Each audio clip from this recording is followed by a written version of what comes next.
I've not played Far Cry since Far Cry 1. Oh, okay.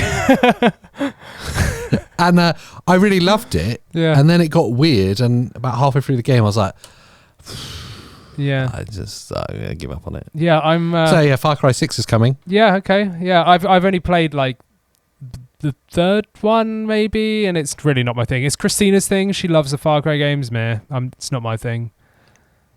It should be my thing, because I do Same. love... Yeah, same, really. I do love stealthy games as Yeah. well, where you have to like make a decision. Do I like pick them off, Yeah. or do I go John Rambo and just run through the front Yeah, door? It's just usually what ends up happening. Go full Rambo. It looks. I'll be honest. I watched the trailer.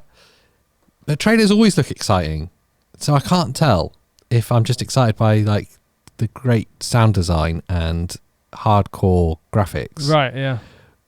or if it's actually the game, because it's kind of a little bit more of the same. Yeah, yeah. I mean, I found they're all the same. That's just my opinion, but it's just the same thing over and over again, really. Yeah, I mean, I look at the camera because I'm worried about what they think, but yeah, I agree with you.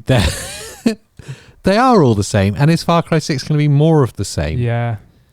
Just call it Far Cry Infinite and never release another one. Just update it with downloads every 2 years. Do you know what I mean? Like, There you go. that's it. Yeah. Yeah, I like it. Yeah, I mean, I say that, but then if you were going to pick apart any game franchise, they're all the same. Yeah, it's true. Yeah, it is true. And Call of Duty, yeah, it's the same thing. Yeah. Battlefield, Yeah. they're all the same. Yeah. FIFA is all the same. It's one of the Don't most even go there. popular games of all time. Don't do this to me. Yeah. It is though, isn't it? You can't deny that it is one of the most popular game franchises there is. I deny it.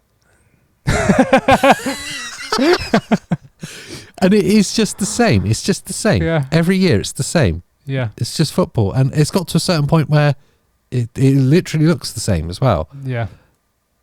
So Far Cry 6, it will be the same. It will be Far Cry. It'll be, I can guarantee you'll be in a jungle. Oh, yeah. I can guarantee there'll be some kind of militia. Yeah.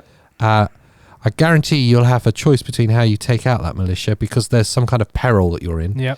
And you'll probably have wild animals or supernatural beings at your disposal or trying to get you. Yep. On That would be an Far Cry island. 6. Yeah, exactly. Yeah.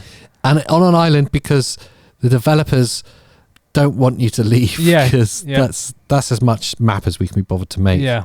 I mean, I'm sure it's going to be great. And I did enjoy the ones that I've like touched on, but it's not my it's just not my thing to go, and grab the latest one and play it loads. It's something I'd get bored of quickly, sadly.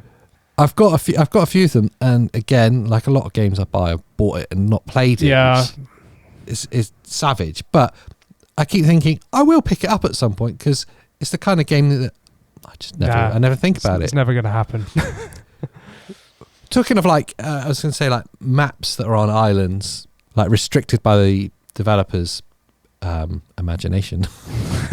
Where do you stand on size of maps? Because there is a bit of a debate on potentially maps being too big. Yes. Okay. And that players can feel lost. Yeah. Or like they're wandering around too much. Yeah.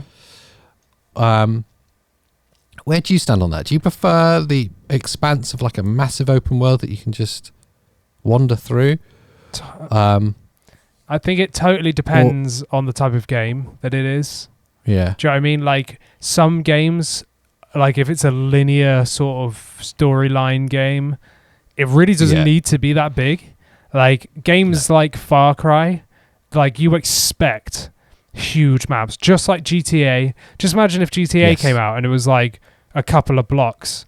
Do you know what I mean? Like, it'd be savage. You would be like, what the hell is this? Like, it needs to be sprawling because the whole point of that game is to do whatever you want and find little Easter eggs and like little random stuff like to do. I think the important part is that it's not repetitive. Yes. There are some huge... I'm trying to think of examples. I can't off the top of my head, but there are some games where they've made massive maps and it's a lot of copy and paste. Totally agree, yeah. Red Dead Redemption, right? When you have you finished the main storyline yet? We're in the prologue section. You're in the prologue. So you've got through the main story and you're now down at New Austin. Somewhere near Blackwater, I think we are. Blackwater, sorry, that's it. And like, it's like the Mexico desert-y part. Yeah.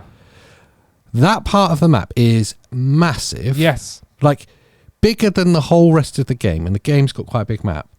And there's very little in it. It's pointless. Yeah. You just kind of wander around going, oh, the weather's changed. True, but it really gives you that feeling of barren despair. Like, do you know what I mean? Like, yeah. So, like, it kind of makes sense. Like, when the rest of the game is all lush and green and lovely trees. Yeah. Like, you expect there to be a lot of variety there, a lot of different, like, hills and scenes and stuff. However, when you go into, like, a barren wasteland, you expect nothing. Like, do you know what I mean? Like, have you been to Spain? It's like that in real life. Like, do you know what I mean? Like, you're just driving through it's dust. True. Like, yeah, it's true. But I guess my point is, for games in general, if the map's big, it's got to have a point. Yeah, no, I get you. It can't just be huge. Yeah, So, I get you.